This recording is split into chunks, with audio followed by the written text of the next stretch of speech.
I feel like that's a weird pick, just because it's like it gives Mewtwo a bit of an advantage. But maybe like Moon-Doggie is just like I don't really know his philosophy that much around Smash. I suppose I have not seen his Zero Suit Samus in ever. Last I checked, he was a Fox Falco main, but I guess with more stock in PM, he wants to just play a PM character, perhaps. Everybody knows the counterplay versus Fox and Falco, so I'd assume that he just wants to switch to ZSS. He could have been doing this for a while, and I just haven't been paying attention. But I mean, he has, as far as I know, he's been playing ZSS for a while. Okay, all right. But it's also just like I don't really know like how much he's been coming back. You know? Okay. Yeah, that's fair. All right. Excuse me. I'm dying. Okay. Ooh. Yeah, he just kind of like Crunch tanked those hits and didn't really respond out of it. Perhaps You looking can't for a really do specific much response. though, because it's like Well, his down tilt's fine. It's not so much like a it's just like a fine get off me though. yeah. I don't know. What I'm kind of concerned though is Tony isn't really like getting a lot of those edge cards. You know, granted he did right there, but like especially versus Coney, he just really wasn't able to like get those. He would overcommit with things like down smash because he thought that he had a read, but Coney was adapting. And here, and that was against a character that is historically very easy to edge guard because his recovery is very linear and he's a very big body. DSS has a lot of different options for recovery, so it's going to be a lot harder to edge guard her. Yeah, but he seems to be doing okay for now. I mean, he's not Yeah, doing too bad. that's very smart. He kind of figured that he was going to go for the grab since he was underneath and grab the ledge, so he'd have to go through that necessary animation. Oh my god. I swear to god, Tony keeps doing those forward smashes. And like That's just like a that's he's kind of literally like never gotten one like so far. Oh, that was pretty good. That kind of evened it up. Oh yeah. I mean, like, it's those kinds of gimps that Tony really needs to get. But I feel like it's going to be a question of like, when is Tony going to get them? Yeah. Because I don't know, he just doesn't really go out that much. But I feel like as long as he instills the fear in Moon-Doggie, which probably isn't likely because again, partners with Kais. You know, he knows how ZSS gets gimped from like this way to Sunday. Yep, that's fair. That's very fair. But approaching down air, like, I don't know. Oh no, that's perfectly fine. I mean, Mewtwo's ground mobility leads it so you can approach with things like down air. It's a very safe poke, very good for footsies. Okay, I don't know anything about it. I have lied. I never have played this game before in my life. But Well, I mean, it's not immediately like. I mean, it's not super obvious, but it shows that he's comfortable playing like a footsie game, and that's. I mean, it's a fine disjoint. Actually, I don't know if it's disjointed, but it's like a fine option. It has reach. That's what I'm looking for. Yeah, but it's just like, I don't know. Tony has gotten a lot smarter since I remember. Oh no, he's incredibly good. He establishes really good pressure with Mewtwo. Yeah, it's just like that teleport though is like such a scary option. Like yeah, I like love it, but like I hate it at the same time. His nair pressure is fantastic and always has been. But he typically, just like in moments like those, he tends to overcommit on certain options like the forward smash attacks and side B and whatnot. Just because I know at least like. It's just like you want to finish the stock and you just want to like get it over with as soon as possible. With his training partners that he kind of like became a better player with, what's his name? I think he goes by Nacho. I think that's his tag. Oh, Natsutos? Yes, that's his tag. I remember he was talking about how he would deflect Yoshi eggs so much that he just started doing it against any projectile ever. Oh. So he kind of got into the habit of that. But even when it has a lot of then recovery on the recovery frames on it. Ooh, oh my god, that teleport from Tony was like super scary because like Moon-Doggie like grabbed that ledge and it's like, you know, one wrong move and it's just like you're falling down. But yeah, he's got him back up against the wall here. Very nice way to escape going underneath. That's like actually just like such a scary move, forward air, because it comes out so fast and it's so good. I didn't think that you could control your movement on that. I thought because he blocked him into that animation, but like Moon-Doggie like went towards the ledge. I thought there was no counterplay on that. I thought you just go onto the ledge no matter what. Oh no. Or go out to the stage no matter what. Invincible ledge dash, let's go. Oh my god. So I don't know if it's like a super like dominating game one, but I feel like no, it's definitely at least not. Like definitely not. That was back and forth. Yeah, but it's For also sure. just like how down and okay. I guess Connecticut isn't really a big fan of the stage, but it's, Are they not? I think I see them here regularly often. I don't know. I just like never really see it like when I'm watching stream or if like ooh. That was cool. Oh, okay, Moon-Doggie with that. That's solid read.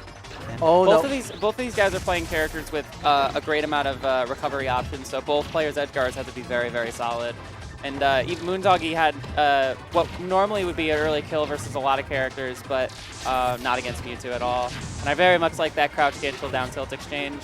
It's just, one, because it's funny. Two, because it shows that they're both willing to play like a footsie-based game, which is very interesting. Yeah, it's not. Footsies aren't really something that you like consciously see in a lot of Smash. Normally, it's just like two people just like they go in and then they just want to like. I mean, by like zoning out with these like bears that HM04 is attempting to do, and with these approach down tilts, very, very safe options.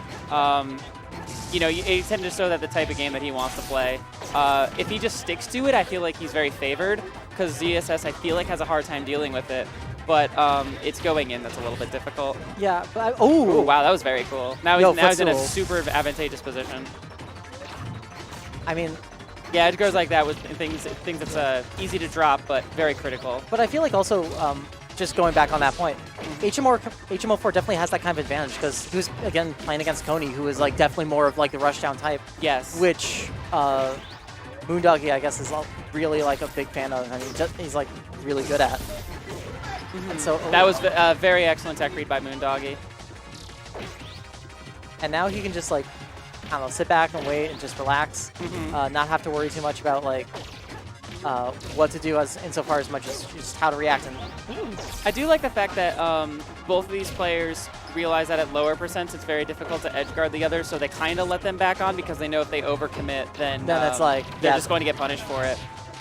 I also like how HM04's back air spacing, I didn't know it had that much priority, but when Moon-Doggie tends to go for the lasers, he just is able to back air them out of existence. Yeah. I didn't think that it had that much priority, but that's very cool. As far as I know, it's like super duper disjointed. I think Is it? Okay. Yeah, last I heard, it's just like it goes, his hitbox goes like to the middle of the tail. Interesting. Or somewhere near the middle of the tail. Very interesting. And so it's like, there's a whole lot of, Mewtwo's a whole lot smaller than just like what initially appears. And so like, you know, that's like a whole big like disjoint that he has right there. And he can just use a neutral or edge guarding or ooh, like very good. All right. I hope we can finish this. That's fine. That's fine.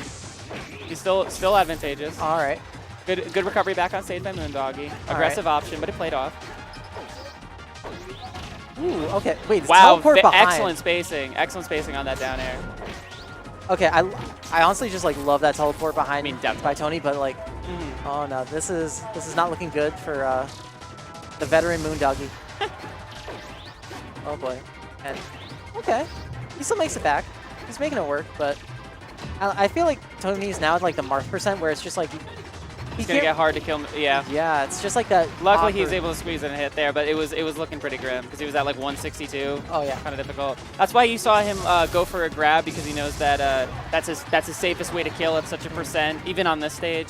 Kind of a little bit of a reach, but he knows that the risk reward is huge. Oh yeah, and now it's, oh no, HM04 definitely. Wow. Those what an pivots. excellent turnaround. That was awesome.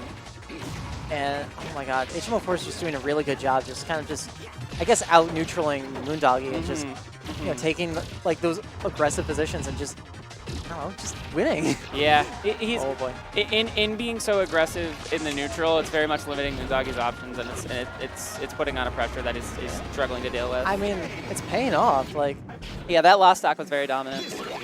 He kind of like split the corner and was able to get the read on Moon-Doggie and say that he was going to be suffocated under aggressive options in neutral, and he was able to just smother him until he died.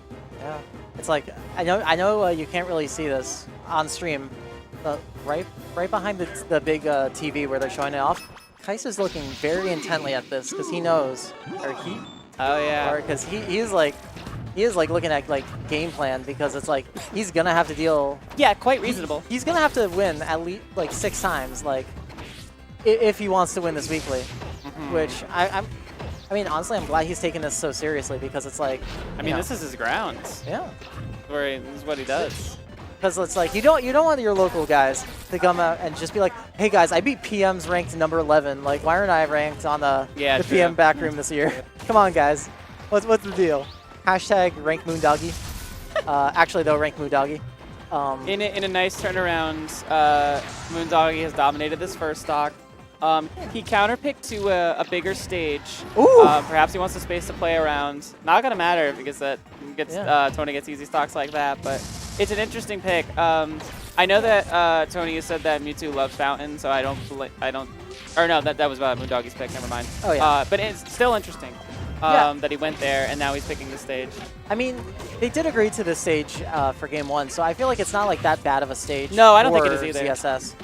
I don't think it is either. Oh no, that missed teleport's definitely gonna hurt HM04 because it's just like there's now like this whole stock that he doesn't really get to play around as much. He has to come in. He basically has to come in from behind. And honestly, being from behind is like never a position you really want to play at. Right. But I mean. It's interesting. Perhaps he's picking these stages with high ceilings because he wants to live from because a lot of Mewtwo's kills come vertically. So perhaps there's some sort of counterplay to that. But I'm thinking that it just has something to do with the size of the stage. However, the only consistency between Fountain and this stage, I think, is the high ceiling. So that's probably going to be the edge. I don't know. I'm trying to understand his pick here, but regardless. Moon-Doggie is winning, so something's working out for him. Not by much, but by enough. Catching him on a mistech there. That Shadow Ball just ate the laser. Yeah. Very low priority on that, but I guess for good reason. I mean, it's just like a partially charged Samus laser versus like fully charged Shadow Ball. Ooh. Oh no, that was bad move. But yeah, he couldn't really get a reasonable follow-up off it. He would have to overextend way too hard. Yeah, and it's like just like shooting that laser off was kind of just a mistake, but... Well, no, I think shooting the laser off was like... I think it was reasonably fine, but he just happened to go into it. He was sort of on autopilot, and it didn't end up work out for him, but, you know, whatever. Yeah. But, okay. Ooh. Okay, I like Tony reading the movement with the nooch there. It's like... I don't know. He's just doing a very good job of just like following and just like being there, like exactly where he needs to pressure you. Yeah, and with GSS being a pretty slippery character, that's very important. Yeah. Oof. All right. So HM04, you know, having Moon-Doggie on his tournament stock or his winter stock, and it's. Oh. Yeah, nice and even. Nice. Okay. Very light clip there by Moon-Doggie's up there, but was able to secure the stock. Now they're completely even. But now this is do or die for Moon-Doggie because like if he doesn't want to face Tony or Kais or Tony in losers, it's like he needs to like, or if he wants to just like win one more set. Yeah. You know, or 2 more sets rather. No, he really needs this. This is the type of thing that we like to see out of Tony. Very much putting a lot of pressure, a lot of safe pressure usually with Moon-Doggie on the side, force him to go for like normally pretty bad grabs to try and just make something happen. But he somehow lost the advantage, and now they're playing a little bit of neutral again. Yeah, ooh. A nice down smash. Able to get a nice chain off there, get him up to 84. Right. Yeah, that's a pretty decent chain, honestly. It's kind of hard to kill off of such a percent in never mind. Yo, let's go, doggy. Yeah. Oh wait, Duel, you have my tag wrong? So my new crew is inferior beings for Duel. Yeah. Anthony's crew. And then there's no caps in my tag anymore. All lowercase.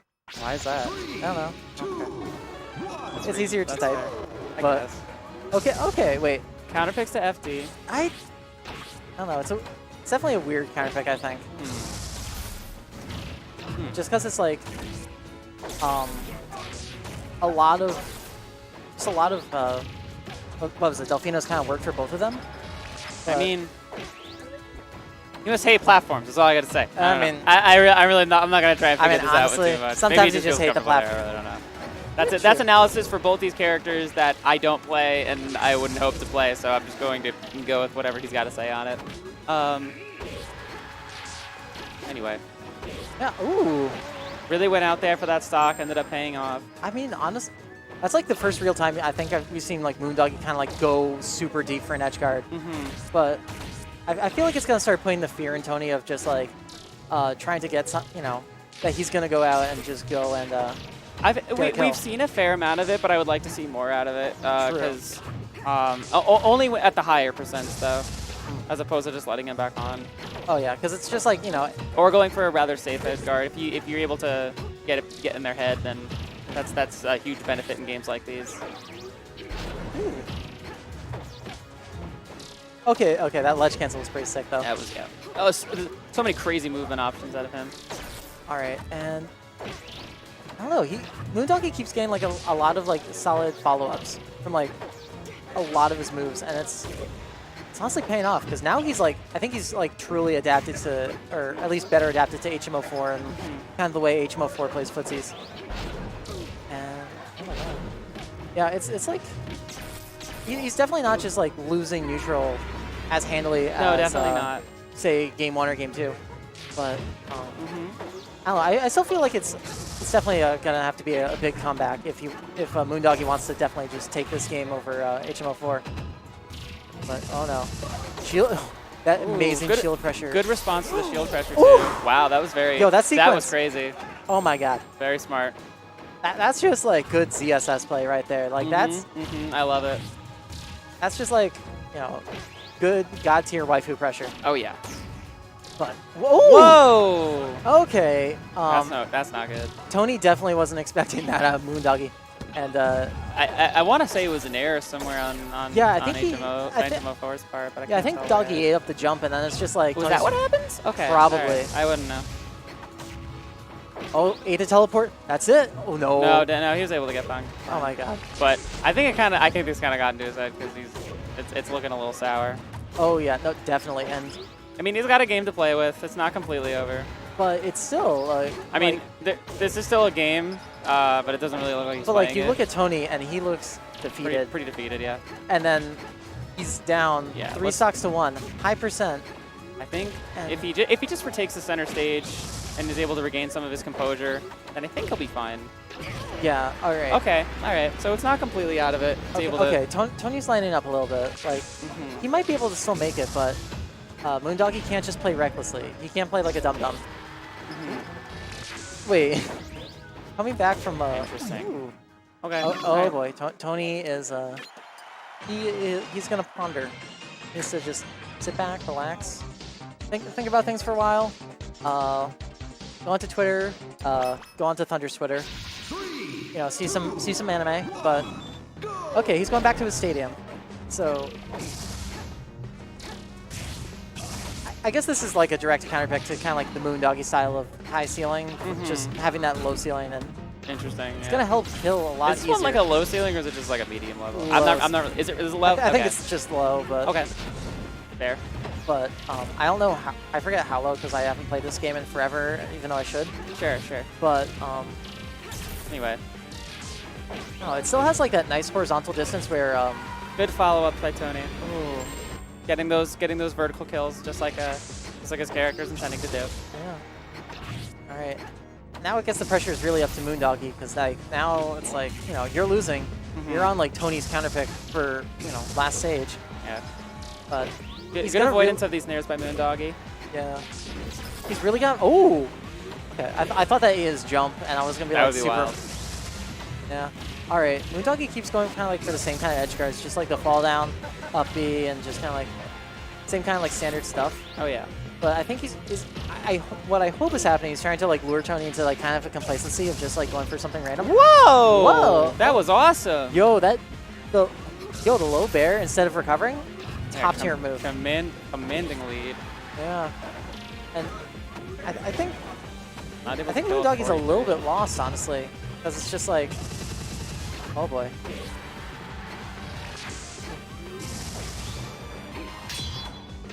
Interesting playing. Yeah, it's just like, honestly in this game, and actually every Smash game, it's just like some clanks are just so dumb, and it's like ridiculous. But this is where Moon-Doggie wants to get started. Like this is the kind of stuff that he needs. Like those nice horizontal combos, sometimes going to platform, but he just, oh my god, he can't get complacent like with that laser like he did like right there, and Tony just takes advantage and gets him on the platform. I like the idea of keeping the aggression on him. Because Mewtwo's options under pressure are just like forward air, right? I mean, he has Nair, but it's such low priority, it loses to so much. Yeah, I mean, Nair is his fastest move, but it comes out frame 5, but it's also just like... It can interrupt combos if your opponent's like not preparing for it. Yeah. As soon as they are, it's not that great. But speaking of not prepared, Moon-Doggie is just not looking prepared for good this tech read. at all. Wow, very nice sequence. Yeah, this is looking pretty dominant. Oh boy. Good avoidance, but only just barely. Yeah, no, the fear was like... He definitely recognized... Oh, wow, okay. He definitely recognized that he had that option covered, but... Yo, the clapback, honestly. Like, that entire game from Tony was, like, ridiculous. Like, now he's cracking a smile. But it's just, like, that whole game, he was just, like, looking like he was gonna, like, murder. I mean, it was almost the classic.